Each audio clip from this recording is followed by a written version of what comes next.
This is the Buff Doc podcast, right? I Yeah. even put Dude, I just did a podcast with this vascular surgeon. He's been a bodybuilder for 20 years. Oh oh wow. man. Yeah, maybe he I should be know. on this.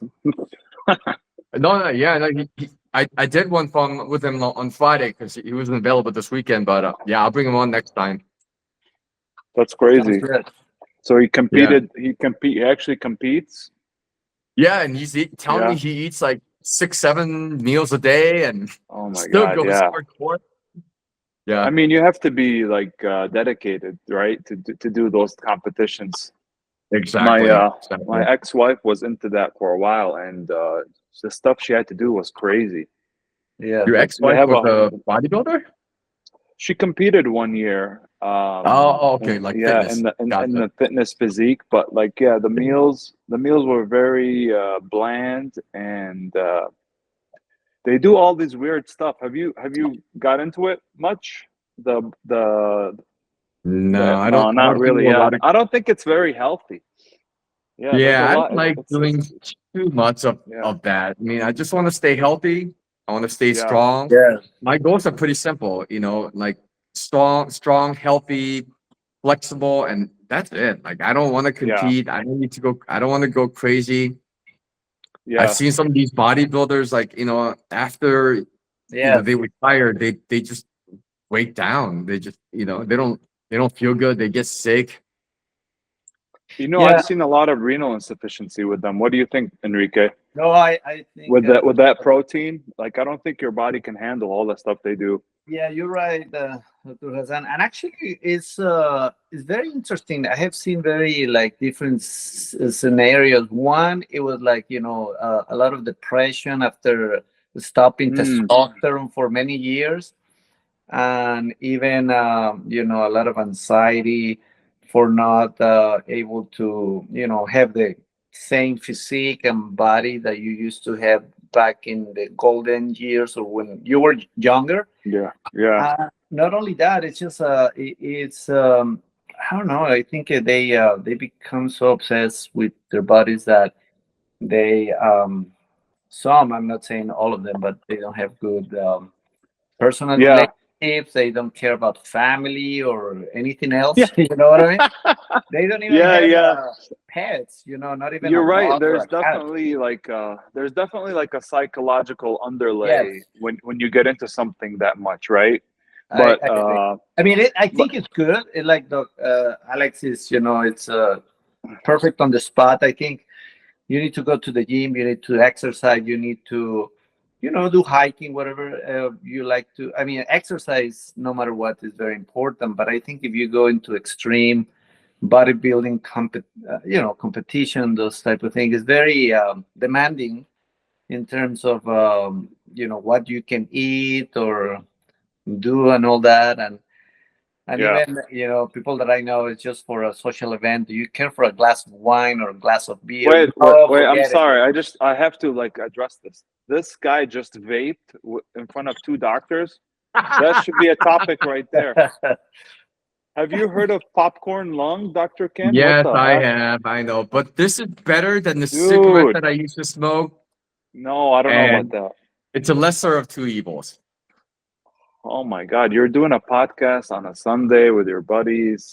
What I what the know, what but the what the fuck is so stressful right now? it's I not got about the stress. I'm naked from here down. I mean, that's what I Ah, assume you guys are. dude, we don't want to What know, the man. We don't want to know what you got underneath. we're on a chill weekend, dude. Yeah. Seriously, that okay, well, that's a different topic. We'll circle back to Yeah, that. no, I mean, but bodybuilding, it damages your liver. The gears, all the steroids and whatever the oral steroids they take, it's first pass liver metabolism. Liver gets screwed up. Fatty liver, cirrhosis, all kinds of things occur. Kidney, yeah, I agree with you. I mean, the amount of protein load on the kidney to clear that's just way too much. It's gonna shorten the lifespan of a kidney. Kidney Well, has this is lifespan. The GFR goes down. yeah, I've definitely seen the GFR go down. What about so I guess the underlying topic here is the testosterone or steroid replacement. What are you guys? Do you guys have patients in your clinic that are on it? What have you seen with that? Because overall, I'm actually pro testosterone replacement for a lot of people. Oh, You Yeah, me know what too. I mean? Oh, me I feel too. like it's part I of agree 100%. men's health, but there's so many things off with labs. Like the variance is huge. I think the normal, what is it, like 400 or something to 1200. Yeah. So that I Yeah. think, So Hassan, you hit very important topic. I see that, I recommend to the patient, this is what is normal, but we have to also see what is optimal for the patient. So that is also another medical term called optimization, mhm. instead of being normal or normalization, so to speak. So some patients feel better in a level of, let's say, 600 or maybe 800 testosterone, while other patients are okay with 400. It's kind of depends. Really, Yes, and I know some clinics, they like the testosterone level to 600, 900. I have patients that are high, but they feel excellent, and it depends. Some patients use the gel, the shots, testosterone CPNA shots, or a few ones like the pellets. The ones that you get inserted into your buttocks for longer periods of time. So some patients like that, but I have seen a few patients get a few complications like high hematocrit and red blood cells. yeah. And that is that puts patient at risk of having DVTs, blood clots. Yeah, so if I remember correctly, the polycythemia was from just the testosterone just working on our bone marrow. Is that what it's from? No, actually, I tell the patients don't get confused, because even clinicians, they say it's polycythemia, but in order to call that true polycythemia, you need the platelets to be high, white blood cell count, and the erythrocytes and the hemoglobin, hematocrit. Is normally the red blood cell line is just the hematocrit. It's just more what we call erythrocytosis. But if you check most patients on hormone replacement therapy and testosterone, platelets for the most part are okay. White Yeah, blood cell counts are okay. I, I Because guess yeah, you're right. I misdefined it. I meant the hemoglobin being yes, elevated, but that's really the closest definition because I've seen a few people, yeah, with high hemoglobin and mhm, a macrocytic pattern.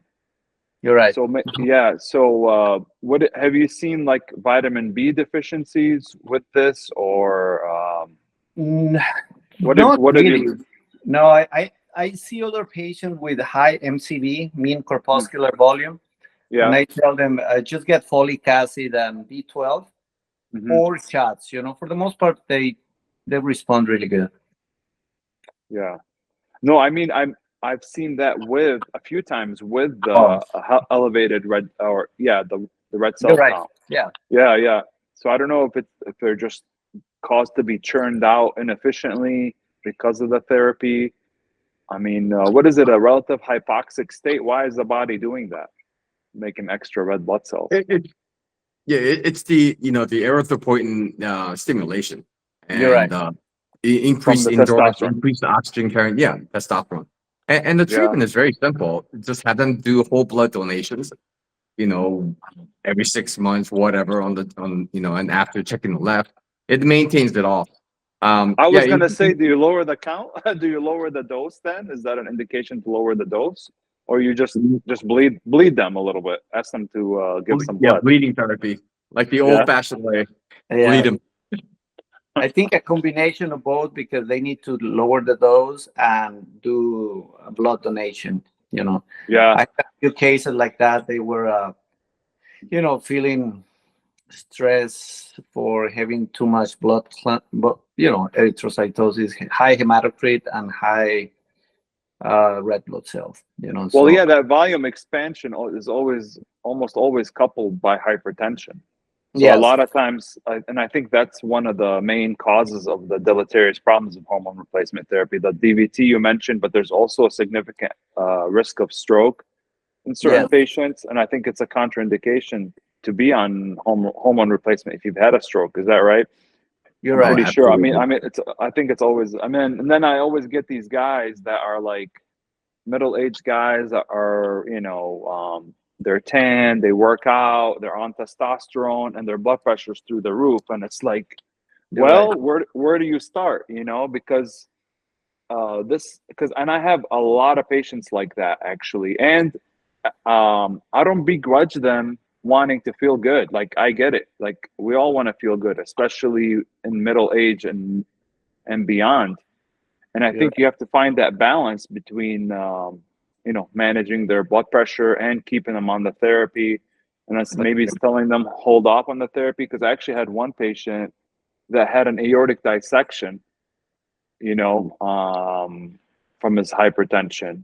Oh, And wow. now this is now almost a year later. We had to go Uh-huh. through how much we had a lot of interesting issues come up, like how soon can you start lifting weights, because the surgeons don't want him to do anything for 6 months, and then that makes sense. You don't want to mess with the sternotomy. So there was that issue with him. What's your take on that, Dr. Kim? You're the surgeon in the group. Yeah. Well, I mean, I think everything to reasonable degrees. If they're doing, light weights, high reps, like 20 to 30, Yeah, 25 reps, it's okay. If they're going for a heavy PR, yeah, maximum weights, absolutely not. I mean, yeah, we're basically, it's always the question of benefit versus the risk. Like they're playing with their life. Aortic dissection, stroke, these are yeah, life-threatening conditions that they should not be on testosterone. They should just take care yeah, of their body, yeah. lightweight, higher repetition, more cardio-related exercises rather than try to do, a muscle gain. And Hmm. obviously, once they feel better, they're getting better. Their dissection has been stabilized for many, many years. Blood pressure under control. Then, yeah, they can, gradually increase.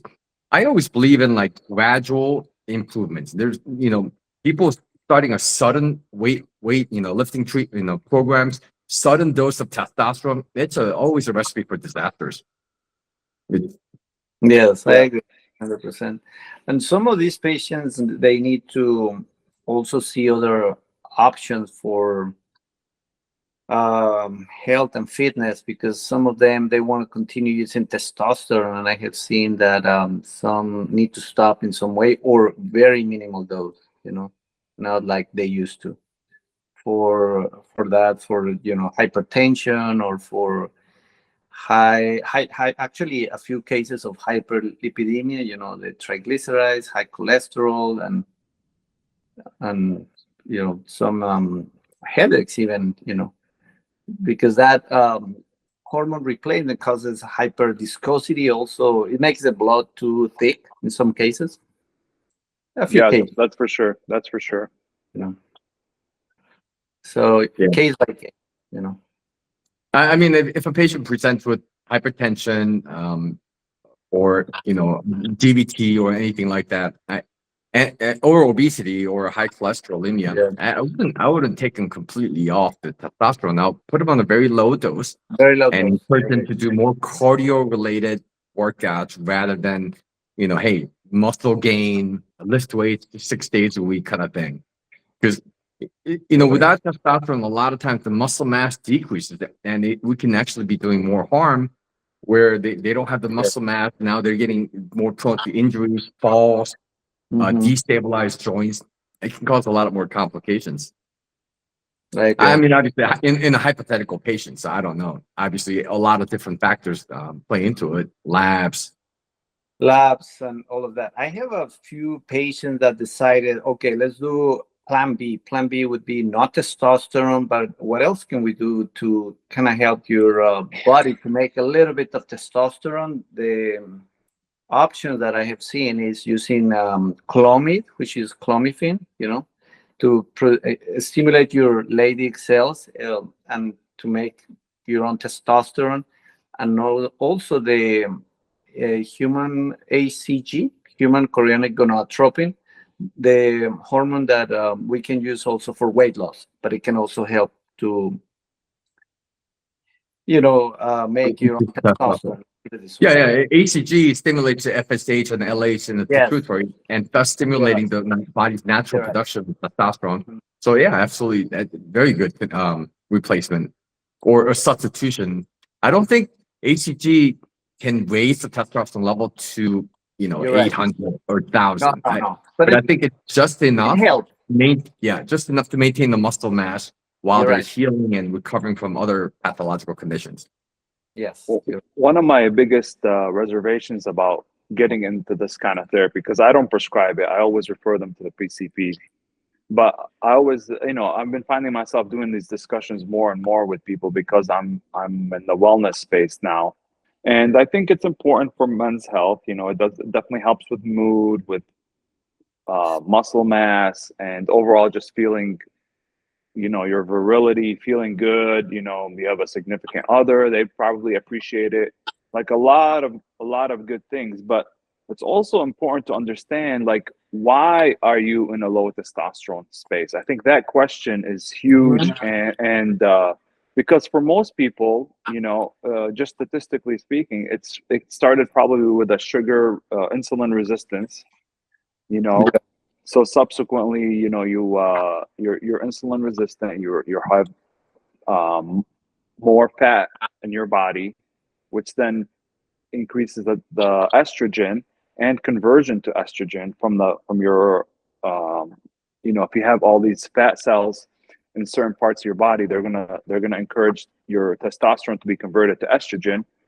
And that's kind of like the underlying reason is like the nutrition. And there are some people that don't work out at all. I mean, we know that a great way to stimulate testosterone is to build your bigger muscles.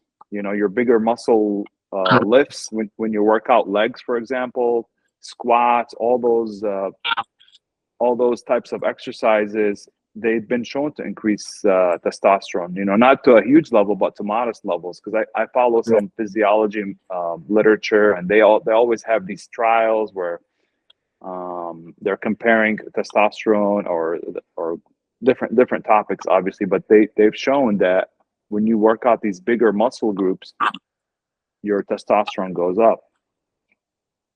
Well, the biggest problem I encounter in patients, with too much body fat percentages, let's say 50%, 60% body fat. They've been trying to work out for years on end. They don't lose weight, they don't gain mass. And in situations like that, a testosterone is absolutely essential to kickstart that journey, because otherwise, without it, they don't build the muscles to burn the fat, to decrease the estrogen. It's just a vicious cycle. No, they're stuck in a loop. They're stuck in a loop where they, that's where we come in to try to help them break through the loop, and then, put them on a different course where they can, self-regulate themselves and hopefully bring down the fat percentage and become less resistant. That's why I wanted to go into laparoscopic bariatrics, weight loss surgery. I wanted to do that. Man, I saw patients that are 500 pounds lose 200-300 pounds easily. Okay, not easily. Obviously, it's serious surgery. They couldn't eat anymore, but it helped them get there.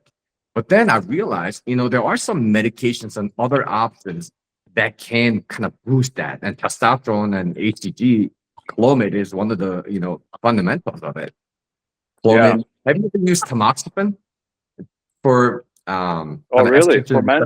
For men as well? I mean, obviously it's for breast cancer. 1 second. Obviously it's for breast cancer, but tamoxifen, you can use it for estrogen receptor blockers, and then it biofeedback stimulates the pituitary to produce more FSH and LH to produce testosterone. Well, I mean, just on the 3 or 4 pathways you guys mentioned, you're kind of targeting the issue at different spots. So there's the body issue, where you're insulin resistant, you have more fat, you have more estrogen by virtue of that fat, and so the balance is off. Okay. Then you have it could be your testicles not producing enough. That's where the stimulant, the LH stimulant, I think, would come into place, right? Because presumably it's from the testicles, they're just underproducing. and then you have more central causes. That's where the GnRH agonists, right, would go into play. So I guess I mean, I don't do this type of therapy. If you do this type of therapy, you probably have an algorithm in your mind, like what you're trying to treat, right? Because I think just to give someone testosterone right off the bat without kind of looking at what's going on with that individual patient may not be the fastest or best way to move them forward. They may feel better, but you may not have addressed the underlying issue.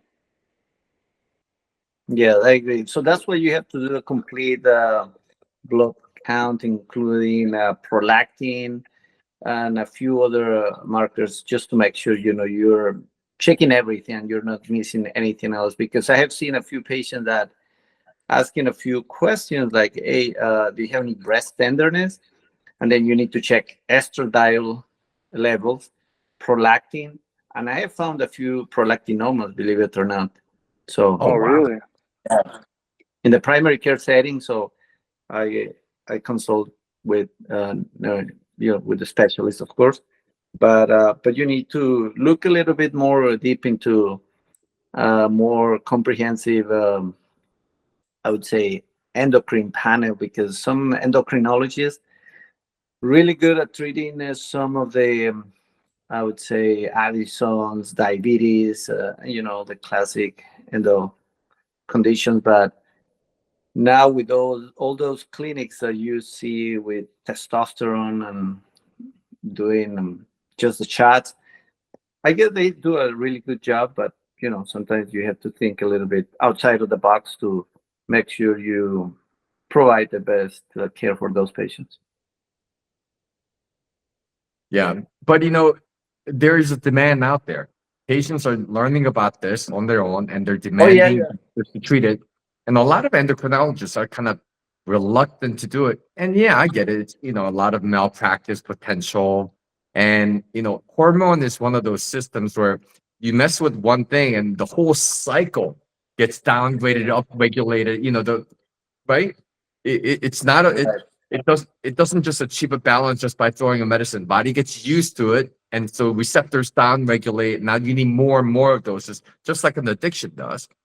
But there's a lot of demand out there, and that's why people are seeking naturopath doctors, nurse practitioners who specialize in these. And I think in general, as MDs and DOs, we have to embrace the team model approach. Like, hey, naturopath, nurse practitioners, everyone is licensed. As long as we kind of agree on, hey, let's be conservative, let's be judicious, let's make sure we check on all these things before we do it. And then if there's a side effect, if there's any potential complication, or they have a pathology disease like high blood pressure or aortic dissection or previous history of stroke, let's not prescribe it, because it's very dangerous, and stroke, it can get another stroke, which can get the patient paralyzed, whatnot. You're right. Yeah. Yeah. So I look, mean, go ahead. Go ahead. Well, I was just going to say, like, a lot of these services are like, they're accessible to patients even without like an actual person. I think I got a solicitation on Instagram to do a hormone replacement, and they would just do it through like different prompts. I guess you would set up a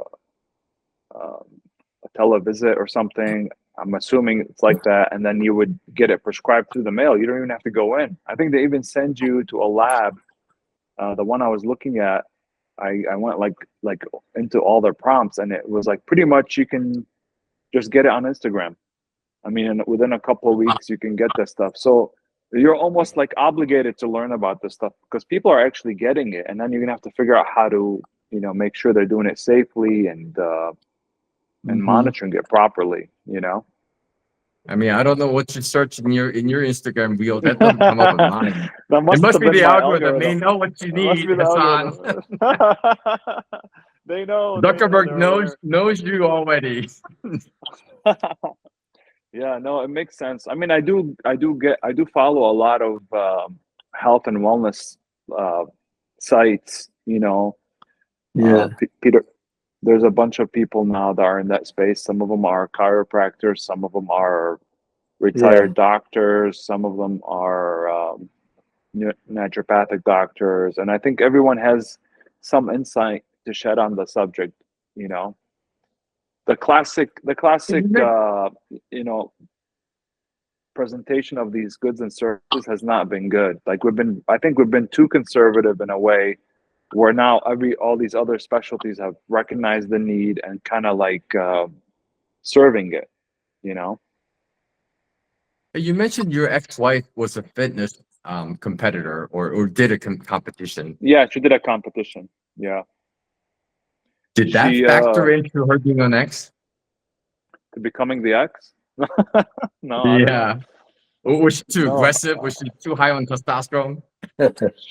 she wasn't taking testosterone. She was doing a natural, I think it was a natural thing, natural physique. They have different categories, but yeah, there was no steroids that I'm aware of. No, it was actually not bad because I was always lifting anyway. And when she was interested in that, that was good. You know, we had more prep type meals and stuff like that, so that the family as a whole, I think, benefited from that, Oh, that's good. from that episode or whatever. But overall, I mean, when she did that, I got like a deep dive into that world, and that's how we started this discussion. Like the extreme stuff they do to their bodies. You know, especially the last few weeks, they take Lasix after they're dehydrated. You know what I mean? Because that obviously removes all the excess water, and it like makes your muscles pop. That is Uh, insane. That's yeah, so and then dangerous. no, yeah, not just that. So they do Lasix up until so they do like crazy low calorie, high protein meals for several months, which is probably deleterious to your body. You know, I bet their cortisol level is through the roof, and their kidney function is already overworked. But then they go in the last few weeks, and then they take Lasix for a few days, and so they're completely dry coming into the competition, and then the day of, backstage, you'll see a lot of like naked people running around the exhibition area, just straight up naked. They're getting spray tanned in these mobile tents and stuff. It looks like a hedonistic scene. All these like athletes, like completely naked in this convention center, and then they have this area of all sweets. So they have all these high sugar snacks that they're supposed to take right at the show, because that will like even suck in more water or something to make their muscles pop even more. And then they spray tan and they go on stage. It's like, it's so crazy. Like they've got it homed in to that degree. And I was just watching this and I'm like, oh my God, these people are so sick, but they look good. Yeah, until Yeah. their kidney fails, they need dialysis. Yeah, I mean, Or most of them survive it because they're young, they're fine, they'll get through it. You know, the body recovers, you know, in the miraculous machine that it is, you know. But yeah, that's all I kept thinking. It's like, holy or their smokes, that's heart crazy. enlarges from overstressing it. There's so many potential things that can go wrong, but it's not like we have an epidemic of bodybuilders going through the emergency room. But, you know, so overall, it doesn't, there are some special problems with it, but it may not be worse than the typical American diet, unfortunately. Oh yeah. Yeah, it's just an extreme thing that's just to behold, you know. Because I've worked out like seriously at certain times in my life, and I watched my macros and stuff like that, but I never like intentionally did it for a competition or tried to get to a certain percentage body fat. I go by like the way I feel and the way that I look, you know. Or I want, maybe this year I want to get a little bit bigger, or this year I want to be leaner. Like lately I feel like I don't have the time to maintain big muscles, nor do I want to be eating all the time. Because I remember when I weighed like 200 pounds and I had more muscles, it was just I had to eat all the time, and it's just like there's a bigger demand now. I like intermittent fasting, and which is not really conducive for growth, for muscle growth. You can maintain really well, you know, you can get your protein, I feel like, but for me that's way better. I think my insulin level is better, and things that I care about are better. you know. Yeah. Yeah. So yeah. I, Do you do I think intermittent for fasting? longevity is better. To eat less. I think for longevity is better. Yeah. And there are a lot of papers on that eating less is better for your Yeah. own health than eating It- multiple times during the day. That's I was impressed by those studies as well, but I always wondered, is it because the diet is so bad you're better off eating nothing, and that's why we're getting the longevity? But we know that the caloric restricted rats, those live longer. You know, Yes. the rats that are overfed versus the caloric restrictions, they live like a huge, like almost, I think it was like 30% longer or something like that. Yeah, but they're Which cranky all the time because they're the hungry. cranky Do you want to live a rats. long, Yeah, cranky life, or do you want to live a long, regular, decent life? Yeah, I always, look at it and go, God, there's an obesity epidemic, and these bodybuilders are taking it to extreme. Why can't there just be more of a promotion of a middle of the ground? Like, just eat 3 meals a day. Like, yeah, forget about 6 meals and protein shakes, and just take three, good meals, yeah, high in nutrition with proteins and vitamins and healthy fat and good complex carbs, not sugar like cereals or anything like that. And then a Right. lot of hydration and vitamins, and taking the workouts to a level that fits for everybody. Hey, what are your goals? You want to stay healthy and strong and maintain your good muscular forms and structure in joint functions? Yeah, add some cardio along with some weights, 3 times a week, 4 times a week. Nothing too extreme. I mean, I do kind of extreme because I kind of built it up to it. I do about 5 days a week of 2 hours of each work, weights, and then about wow, 2 or 3 days of running. I ran 5 miles this morning. Oh, you wow. And So did? you're Wow, that's good. yeah, it so felt uh, amazing. so you work out 2 hours each time you go. Don't you get Well, bored? No, Like you lift no, I weights want to for go. 2 hours? No, I want to do more, but But I two mean, hours is like, how do you not get like I get bored after like my maximum I think attention 1 hour span is for that is like an big, hour. right? The An hour, most is an hour. It's usually 45 minutes, you 45 oh, know. minutes. I'm always working. I Are get are text you taking messages. nutrition while you're working out? Because I mean, you're gonna deplete your glycogen, and so then you're into the fat reserve, right? If it's 2 hours, I mean I mean, because lifting weights is high aerobic Yeah, and high intensity. anaerobic. Yeah, Yeah, I mean, I didn't always work out 2 hours. I built it up from 30 minutes to an hour to an mhm, hour and a half. Yeah. And then I was listening to how Arnold Schwarzenegger used to do 5 hours a day. I'm like, what? How does that do that? How does he do? But basically, what he was promoting was a compound movement and putting in a high volume of it instead of just going for like an ego weightlifting, putting on all these plates and just doing 1 or 2 reps.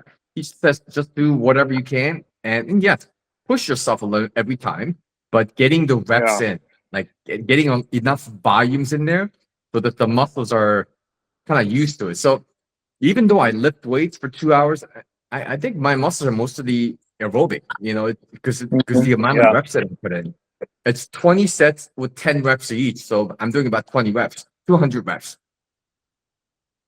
yeah. That's Well, that's great. Yeah, that's better than going heavy, especially as you get older, your joints, good job. etc. Yeah. Old. I'm not old. I'm like 30. How old are you? I mean, as you get older, you don't want to do certain exercises. I read an article recently about there was like five exercises you should avoid when you get older. You know, it's just not worth whatever gain you're gonna get.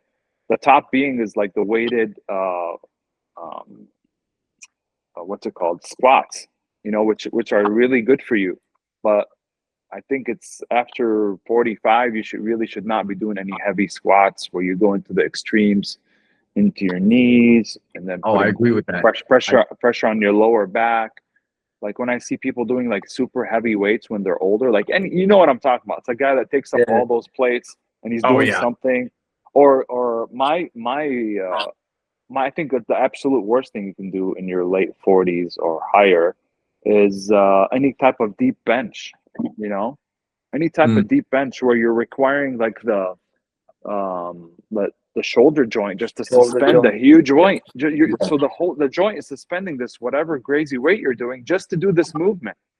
You know what I mean? To me, that's completely not worth it. I mean, what you can do this movement in so many different ways. You could do it with a cross cables. You could do it with even the smaller free weights. You could do it. There's a ton of machines that bring them in like this, but yet these people want to, or you can even do dips for the lower.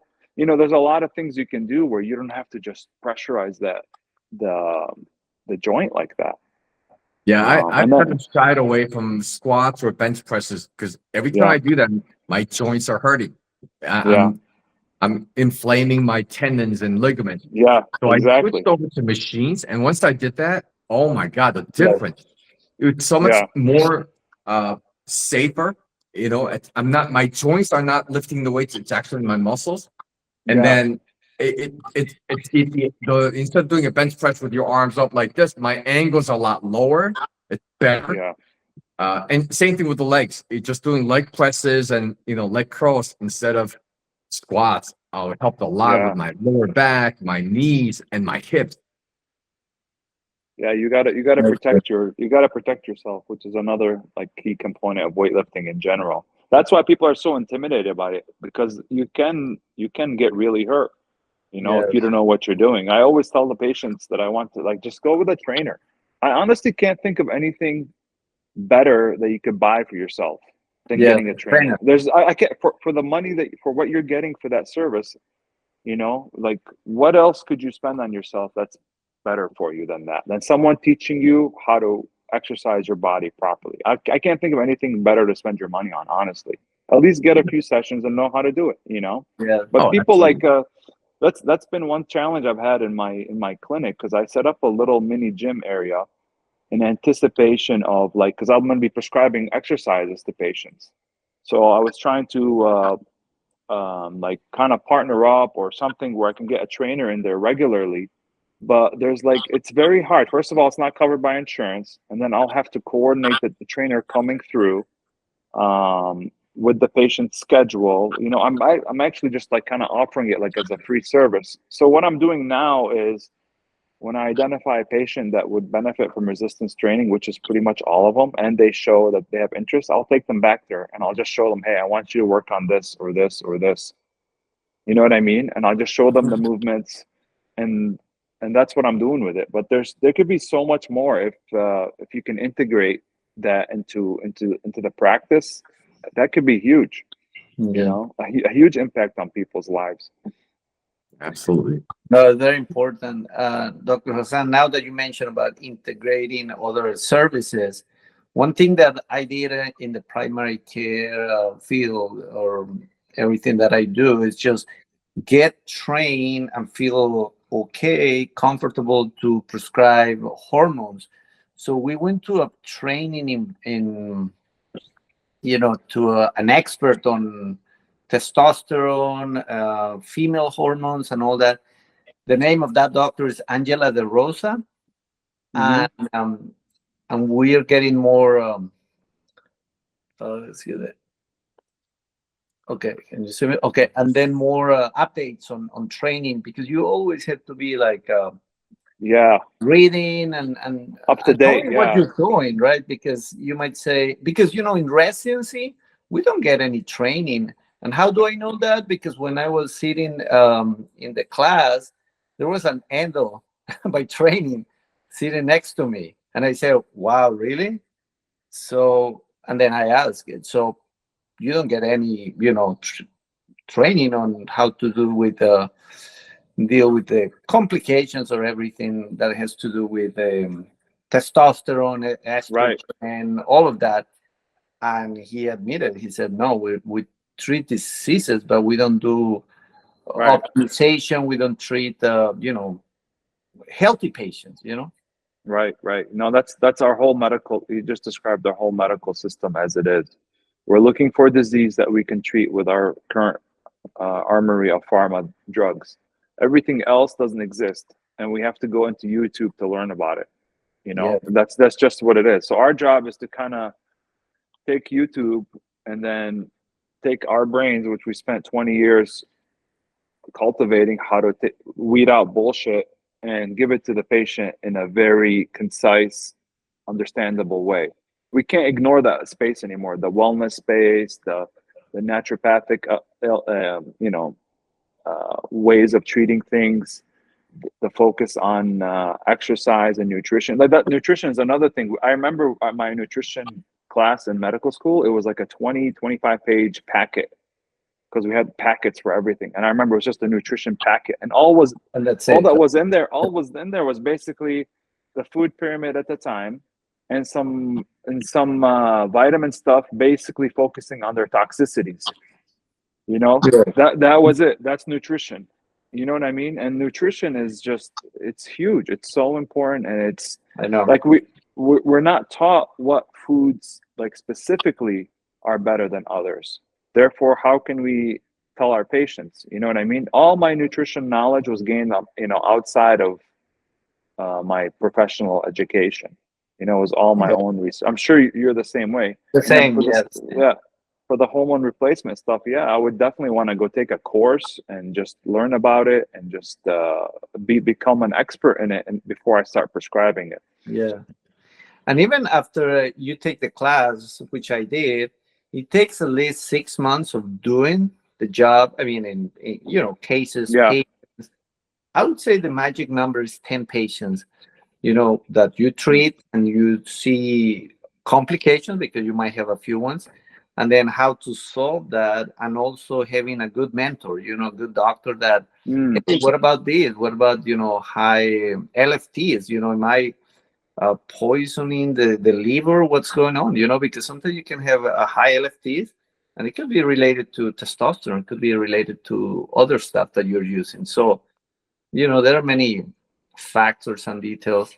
So that actually, we're going to Vegas this December, and we support Dr. 𝙤𝙤𝙤𝙪 Angela, which she's our mentor, and eventually I will train all the PAs and doctors that I have in my clinic. But for now, they know the basic stuff, but I want them to be a little bit more advanced in their treatment, so they can help me more and give me more support, because sometimes I might be out of town and they have a patient that needs the care, and we need to delegate a little bit more. I've heard, I was gonna just ask him, Alex, about his biography. I don't know him. I don't know Dr. Enrique very much, very well. So do you have your own practice? It sounds like you have other doctors working with you. What's your little? Let me give you a little bit on my background. So I grew up in Sonora, Hermosillo, Mexico, which is south of the border here from Arizona. And then I trained regular family medicine in Albuquerque, New Mexico. And after that, I did a lot of classes, extra classes, because I realized everything that you learn in residency is really good, but it's not enough. You have to always keep learning.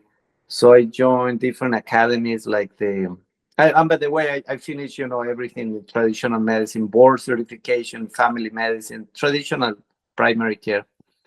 But then I joined my father's practice. He's an internal medicine, and I made the clinic a little bit better, just to have, with my father, leverage and be able to provide service to different areas in the Phoenix metro area. So we have 4 clinics, 3 in Phoenix, 1 in Tempe, and we do the full spectrum of primary care.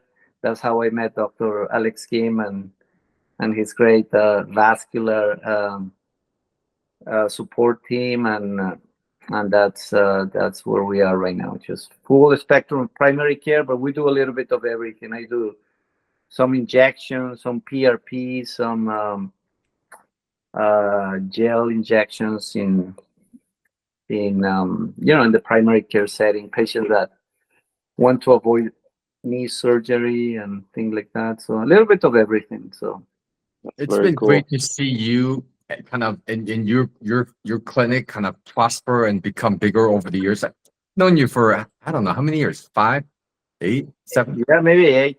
between Hey, 8 yeah, and 10 around that. and I remember, you know, and Dr. Cifuentes is a big, well-known name in Phoenix in serving Hispanic community, you know, bilingual, a lot of migrants and things like that. And there's a high prevalence of diabetes, high blood pressure, you know, all kinds of diseases. And you guys have done phenomenal work in helping those patients. And I think it comes from your philosophy of doing more than just a traditional medicine of fixing the problem, throwing the medicine, and being done with it. You go above and beyond. You know, you're offering testosterone, you're offering other things. Yeah, and I think I was also interested in that, and also a lot of my patients were telling me, "Hey, what about this? What about that?" And I felt bad that at the beginning I didn't know too much about what they were talking, and then some of my patients were seeing naturopath doctors, and I said, I better learn a little bit of what they are Yeah. doing, and that's why, you know, I got these extra classes. But obviously, you know, I think in any doctor can do it, because I think it's important and it makes you look better. And even if you don't do it at the beginning, because I don't do any, I did all the classes for Botox fillers. I don't do those anymore, but I know technically how to do it. I got my diploma over there. But you know, but at least I got the class, you know, and I a few things that I took just for my personal experience and knowledge. I don't do those, but I think it's always important to keep educating yourself and getting any certifications and things like that. And what about you, Dr. Hassan? What else have you done Um, besides your I've just field? yeah, the clinic. I was employed. I was an employed cardiologist ever Uh-huh. since I moved here to Arizona in 2014. I've been with different practices over the years. It seems like every 3 or 4 years I change practices. And then this last time I was with a traditional interventional cardiology practice, very busy, like kind of running all over, putting out fires and uh, and then I got frustrated with just the way the system is in general. Like, because each practice that I was with, they're all positive experiences. I met so many great Yeah. people. Like I'm really like fortunate. My every cardiologist I've ever worked with, they've been great. Um, but it's like what really prompted me to do my own thing is just because the way medicine is right now is at least conventional medicine. It's all focused on almost the last 10 minutes of someone's care. They're having the problem, we're great at fixing it. We can get someone stented, bypassed, whatever, and then they're right back to where they started, which was very unhealthy. And then I mentioned this before, but basically, like, there's a whole lifetime before you get to the unhealthy state, before you go into the critical state where being an employed cardiologist, you're always kind of meeting people here, unhealthy and having a crisis. Okay, very rarely do we go over here. You know what I mean? And there's some preventative cardiology, of course. There's general cardiology. Very, very, very few like kind of focused upstream. The risk factor modification. Although I've been talking about it for years to my patients, I just want to take my own focus kind of more into the preventative, and that I still do the procedures. I love the procedures, but at some point my mind's like, okay, yeah, I love doing this procedure. It's very gratifying to see a stent go up in a previously occluded vessel. Now it's open and you feel amazing. You feel amazing. Patient feels amazing. There's very few feelings that compare to that. But what have you really done for the patient? You know what I mean? Yeah. Because most of them they leave there not even really understanding what the stent did. And I'm just using the stent example, but this is the same across everything. Oh, you had your gallbladder removed? I don't know. Like, people just don't know. So there's a big disconnect of how we're telling people what we're doing in their bodies. And then Mhm. how actually serious is that you had so much plaque accumulate into the artery that it caused the blockage and caused the heart attack. Like, that's been there for a long time, like just kind of brewing in there. So there's a disconnect there of how they even got to that place. And then once you get them kind of like more or less stable and healthy, how do we stop doing that? Because everything else in society is is kind of conspiring against you in a way. We don't have to go and leave and get groceries. So people are less active just by virtue of our automation. So then you got to like get into habits, and and so that's kind of like the long story of why I wanted to open up my own practice. It's like the focus, yes, to treat the urgent stuff, but then have like a big repertoire of things that I can go over and like go into and to help prevent these things from occurring, So that's why it's been going. Yeah, one of the reasons that I attribute to my success has been exactly what we're talking about here, treating the underlying problem, underlying cause of it. So, when I started my practice here in the Valley about 14 years ago, I realized, gosh, I could treat all these veins, I could treat all this stuff, but they're going to come right back. They're not exercising, they're overweight. So my approach has been, hey, I'm going to take some time, tell them, hey, how important do you exercise? And I would ask them, hey, do you exercise? Can you walk? Can you run?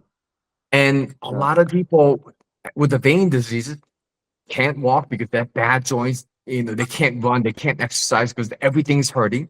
And so they were caught in the vicious cycle. And my job was to tell them, hey, promise me by the time I see you in a month that you started walking just 5 minutes every day.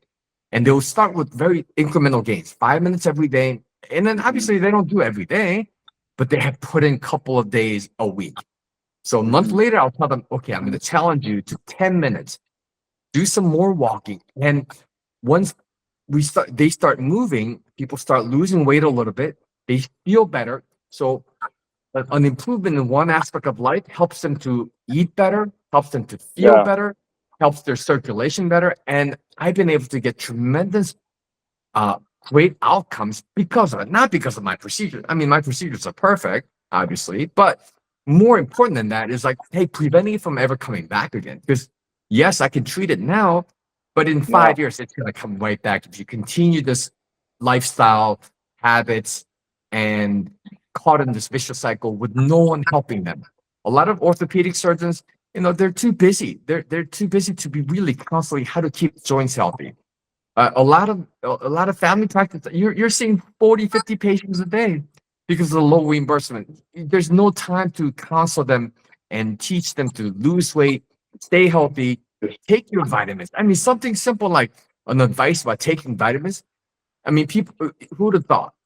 But nowadays with all these foods that are just genetically modified, lacking in proper nutrition, I think multivitamins are essential for anybody trying to stay healthy and become healthier.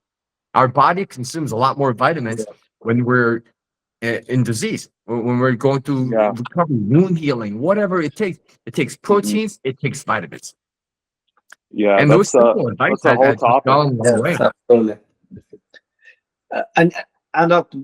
Alex, you need to find the right patient also, because there are patients who, believe it or not, they love using inhalers for COPD. They love smoking. They love eating junk food. No, I'm not joking. And they accept it. I said, I love just smoking. It just makes me feel good. But you have to ask the patient, and then I think with experience, you kind of know.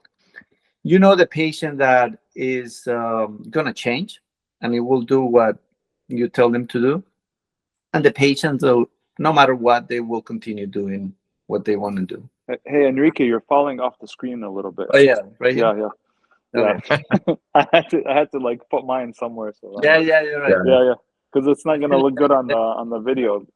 When my team edits it, they're just going to select whoever's talking and just kind of edit that part. They don't show the whole screen, all the all the participants. Yeah, that makes sense. That makes sense.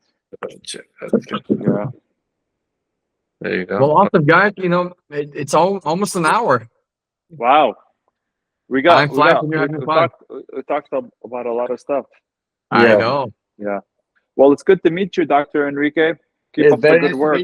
Likewise, I look forward to refer some patients to you, like I do to Dr. Oh, that would be lovely. Alex. We can collaborate on some patients. I have a really good protocol for hypertension now. I've been very successful with it, And then speaking of the vitamin therapy, I've started the homocysteine like initiative to use the homocysteine as a surrogate for Yeah. vitamin deficiencies, and that's I'm starting to see an impact with that because I never used to prescribe vitamins. I think the Google Meet is gonna end our meeting soon. Okay, It's like an Okay. hour limit. That's fine. okay, that's Been good. That's talking good. to you guys. We'll catch you Thanks. later. We'll talk again. Likewise. Bye, Bye, guys. guys. Bye. Take care.